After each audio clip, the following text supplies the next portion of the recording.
فاكر أول مرة دخلت Upwork كنت ضايع حرفيا. فتحت الموقع، عملت حساب وقلت خلاص الشغل هيجي لحد عندي.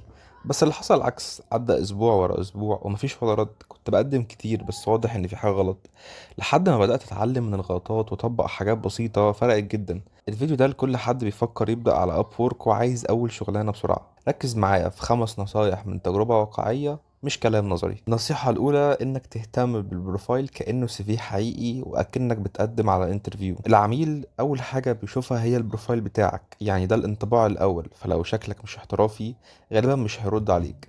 ولازم تكتب نبذة بسيطة عنك زي Hi, I am Bilal, a front-end developer with experience in building clean and responsive UIs using React and Tailwind. حط صورة شخصية محترمة، مفيش مانع انك تكون لابس تي شيرت، بس تكون الإضاءة واضحة وشكلك واضح في الصورة. لو عندك مشاريع حط لينكات ليها زي لايف بريفيو أو جيت هاب، ولو عندكش اعمل مشروعين وهميين وعرضهم كويس. النصيحة التانية إنك تركز على مهارة واضحة بس. كتير بيقع في الغلطة دي، بيكتب كل حاجة بيعرفها في البروفايل زي HTML CSS React Photoshop ترجمة تصميم الأخ. العميل مش بيدور على حد يعرف كل حاجة، بيدور على حد يحلله مشكلة معينة. فلو انت فرونت اند خليك واضح انك متخصص فيه حتى لو بتعرف تعمل حاجات تانية. النصيحة التالتة، قدم على شغل بسيط واهتم بالكفر ليتر. انا في اول اسبوع قدمت على 15 شغلانه بس ما كنتش بفكر، كنت بنسخ نفس الرساله وابعتها، وده كان اكبر غلطه. اللي فرق معايا هو اني بدات اقرا الاعلان بتاع الشغل كويس وافهم العميل محتاج ايه. يعني مثلا مره شفت عميل كان طالب تعديل في موقع رياكت،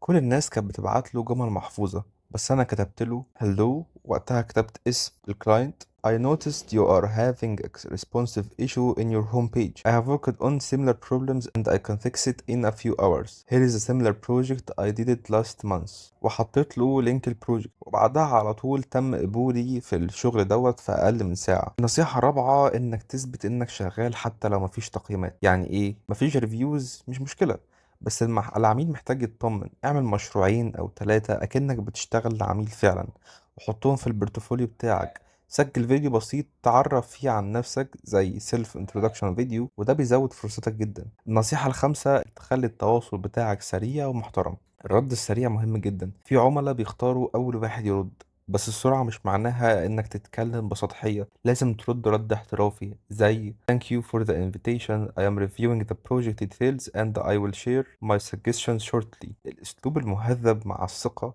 بيساوي عميل يحترمك من أول لحظة. طيب في الجزء ده هرد على شوية أسئلة شائعة بتتسأل لأي حد عايز يبدأ في مجال فريلانس على موقع أبورك. هل لازم في بي ان؟ الإجابة لأ، بس لو الموقع محجوب في بلدك أو في مشاكل في الدفع ممكن تستخدم في بي ان نضيف. هل ينفع أشتغل لو ما عنديش خبرة؟ الإجابة بس لازم تبني شوية بروفس بنفسك وتتعلم تجاوب على مطلوب بذكاء. هل المنصة محتاجة لغة إنجليزية قوية؟